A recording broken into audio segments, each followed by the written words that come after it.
Alrighty, well, welcome everybody to News and Injuries for Week 3 on the Last Place Fantasy Football Podcast. I am your host, Josh, and if you're wondering where I am right now, this is going to be a solo episode. Unfortunately, I kind of made myself a little too busy and had a really messed up schedule to kind of prevent us from recording together. So for this episode, it's going to be a solo episode by me, but our review episode will have all of us coming together once again for you. So I do have at least a few minutes to kind of give you the rundown on some of the biggest injury news that we have going. Not a lot of really big news that doesn't include injuries, so we're just going to kind of blitz through the injuries.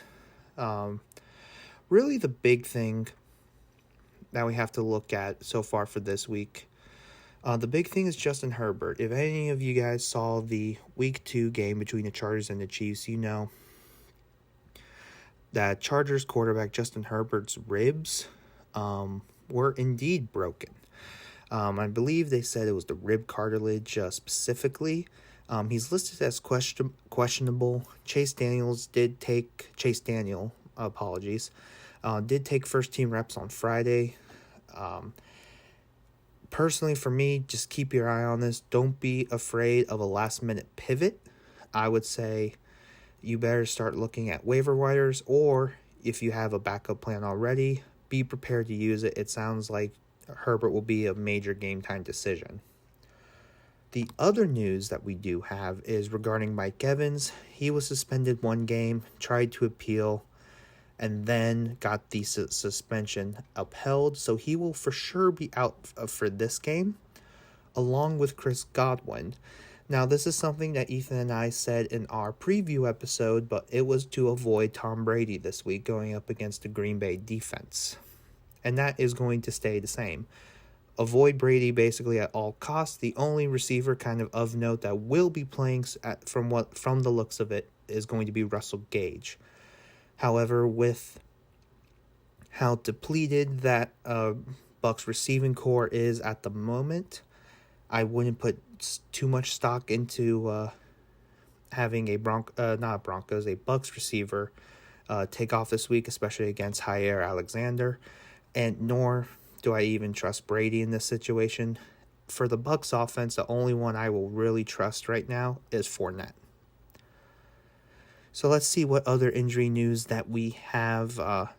We did get some kind of breaking news a little bit. Ravens running back J.K. Dobbins is going to make his regular season debut against New England.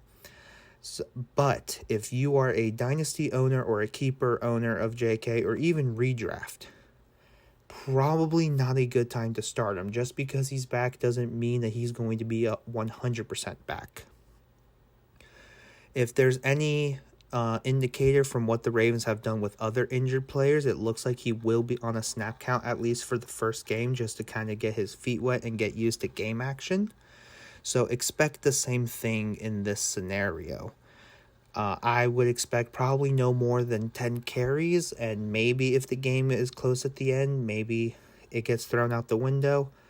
But I just don't think he's going to be fantasy worthy yet until you see 15-plus carries from him. Then other news, Saints running back Alvin Kamara is going to be listed as questionable, but he is expected to play. He did miss last week's game with the rib injury. Most likely he will be playing on it.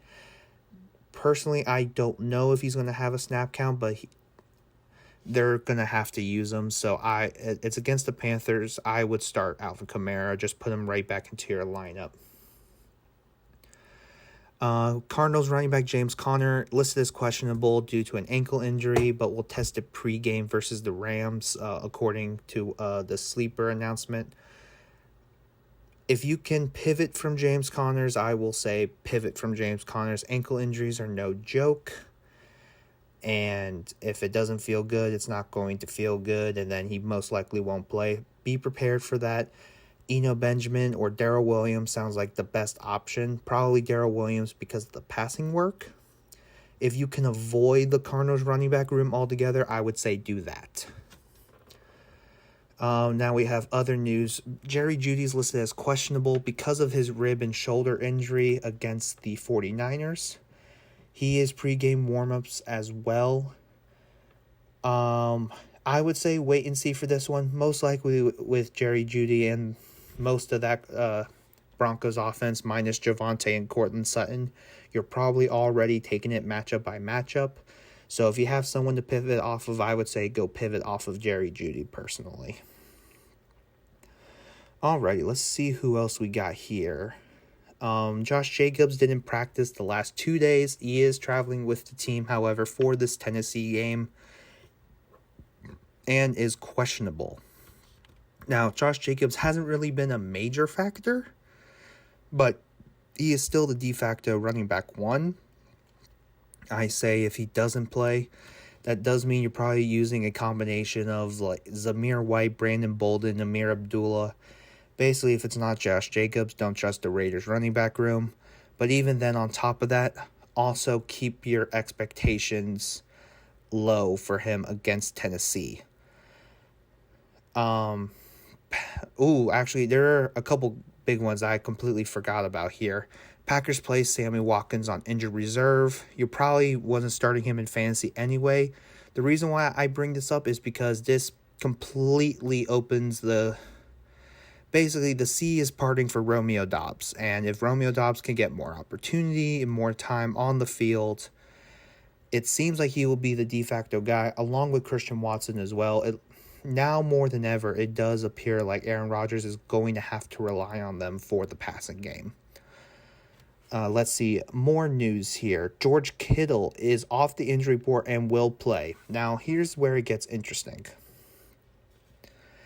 Yes, George Kittle is playing. However, with last year, we did notice that a lot of his games, points did go down with Debo on the field, and I'm very interested to see how that will change things, that Jimmy Garoppolo is the full-time starter from going forward now. And the reason why I say that is obviously the Trey Lance injury is a big deal. He's officially on IR, so if you can put him on IR for keeper and dynasty, for redraft, you could probably drop him. But for George Kittle, Garoppolo does help his case a bit more, and considering Dalton Schultz is out, so whoever has Dalton Schultz, Kittle might be a trade low candidate for. Really hope he does stay healthy. Groin injuries are tough to deal with if they linger. So keep your eye out on Kittle. See how he plays this week. He may be on a snap count. He may not. But if he's getting good opportunity, at least like 5 to 7 plus targets, he is definitely a trade for candidate, especially if you're dealing with TJ Hawkinson debacle, the Kyle Pitts issue, Dalton Schultz injury, and a lot of the tight end group is getting thinner and thinner, and Kittle has brought security in the past before. I brought up Josh Jacobs a couple minutes ago, and I completely forgot to mention that Hunter Renfrow is out for the game. You probably weren't starting him. You probably were starting only Devontae and Waller for the Raiders, but that's more targets for Waller and Devontae Adams now that he is gone. Whoever is replacing Renfrow, I don't expect much impact, probably minimal impact at this point. Let's see. A lot of people questionable. But this is where Ryan and I were telling you to check the injury reports on Saturday. If they're a limited participant or not participating on Saturday, they're most likely not, people are most not likely not playing Sunday. But if they are a full participant on Saturday, then again, check your injury reports. If they're a full participant on Saturday, they will be playing on Sunday. Let's see. The other one I do want to talk about is, the big one. And that is left tackle for the Tennessee Titans. Taylor Lewan has been confirmed to be out for the year. Here's why this is big. Ethan said it best in our Chase and Flea segment on the preview episode, he was fleeing Derrick Henry, just how the offense was performing, how he was performing. And now when your top tackle is out for the season, that's not good. And that's something to be very noticeable with, because the Tennessee offensive line hasn't really been as dominant in years past. And on top of that, there is a serious A.J. Brown-sized gap in the receiver room. So the offense for the Tennessee Titans doesn't seem as fearsome as they have been in years past. And that could mean bad things for Derrick Henry. I would say try and not necessarily panic sell Derrick Henry. Try to get as much value as you can. But I would say temper your expectations greatly with what Derrick Henry can be this year. And it sucks because I know most people drafted him within the first round, high first round, with draft selections, or he was a major keeper. Unfortunately, that's what it's just going to look like this year. It seems like a lot of the changes Tennessee made are just too much to overcome at this point. And besides that, I think there are a lot more people on injury reports, but I would say if they're getting like doubtful or limited participation or automatically questionable, those are the players you should take a look at. Otherwise, we're week 3 into the NFL season. A lot of these people only practice in training camp, didn't play any preseason games. So there is a lot of rust, kind of at what seems like, from the players, and that also means more injuries at this point. So that's something to take note of. Besides that, I believe that's really kind of the big ones that are right now. Those are kind of the only major injuries we have at this point. Just be prepared to check the inactives report from each team, especially an hour and a half before the games. Make sure you have pivot options for James Conner, potentially Kamara, definitely for Jeudy, and J.K. Dobbins, obviously, since he's returning, for Josh Jacobs, especially in your RB2 slot.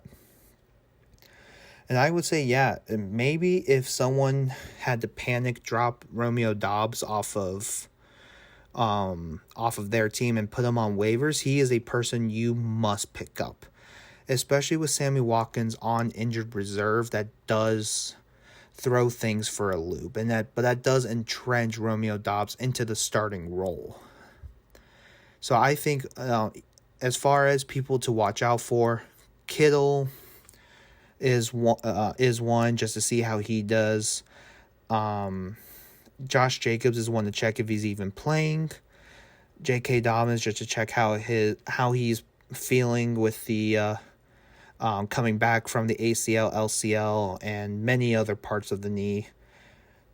And then Alvin Kamara for sure listed as questionable, but still expected to play. James Conner, have a pivot option for that since it is an ankle injury. And definitely for Jerry Jeudy as well. So yeah, I mean, these episodes are definitely going to get shorter. We're basically here to tell you all the injury news happening for the week so you guys are prepared.